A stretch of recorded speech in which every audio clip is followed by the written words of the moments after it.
Seria e Fibonacci është një varg numrash ku secili prej tyre ka vlerën e dy numrave paraardhës, duke filluar që ke numri i tretë. Domethënë numri i tretë ka vlerën e dy numrave paraardhës.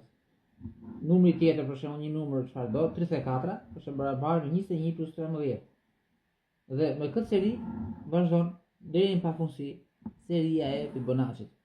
Po të pjesojmë një numër të serisë me numrin paraardhës, gjejmë vlerën e raportit të ardhë.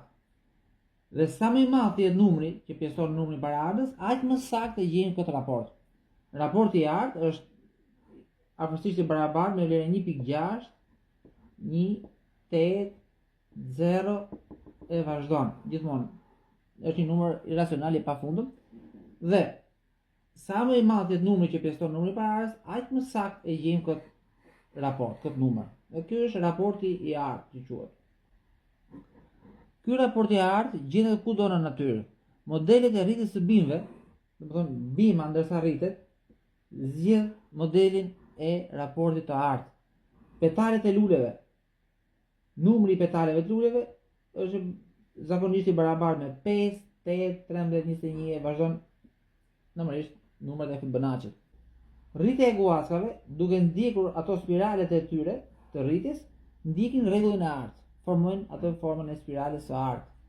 Hojet e bletëve, në formën e tyre gjashtkënqe, ashtu si dhe flluckat e ujit, mundohen të pozicionohen sa më shumë në hapësirën sa më të vogël, me qëllim që të zënë vendin minimal të mundshëm.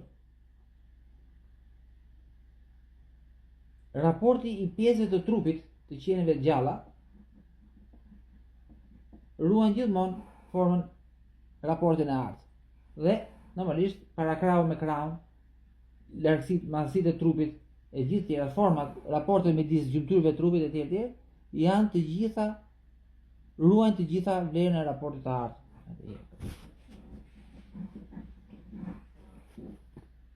Raporti i pjesëve të trupit të njeriut ose të qenieve të gjalla ruan gjithmonë vlerat e raportit të ardhë. Forma gjeometrike e ADN-s ka gjithmonë vlerat e raportit të ardhë. Gjithashtu paketimi i farave tek bimët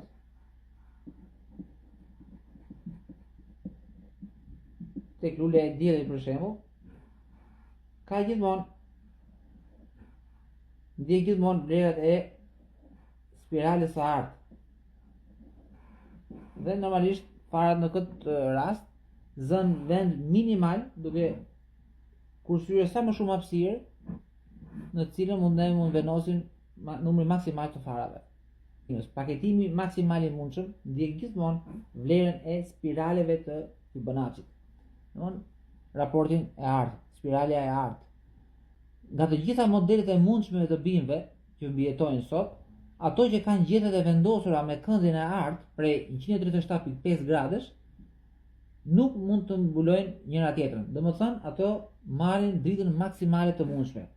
Domethënë, po të shohim bimën nga sipër, ne do shohim një gjethe është këtu, tjetra vendoset në një kënd për 137 gradësh pikë 5, tjetra vendoset këtu, pastaj tjetra vendoset këtu,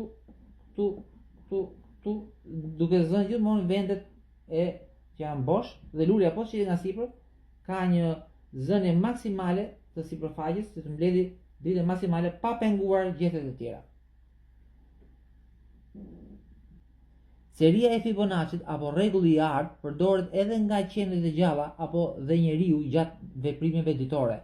Ky raport shihet tek mënyra e arsyetimit të njeriut, mbi raportin e intuitës dhe dijeve, emocioneve dhe logjikës. Në informatikë, seria përdoret në algoritmet e kërkimit dhe në strukturat e dhënave. Edhe në ekonomi, numrat e Fibonacci përdoren për parashikimin e lëvizjeve të çmimeve të tregut. Në informatikë, seria përdoret në algoritmet e kërkimit, text search-it, ke search bar kur ne kërkojmë fjalë, kompjuteri, llogarit kërkon tek dhënat në formën duke ruajtur gjithmonë metodën e kërkimit të numrave të Fibonacci. Dhe ruajtja e dhënave, databasat që ruhen me strukturën e po kësaj serie, po këtyre numrave, raportit të këtyre numrave. normalisht me numrat e Fibonacci.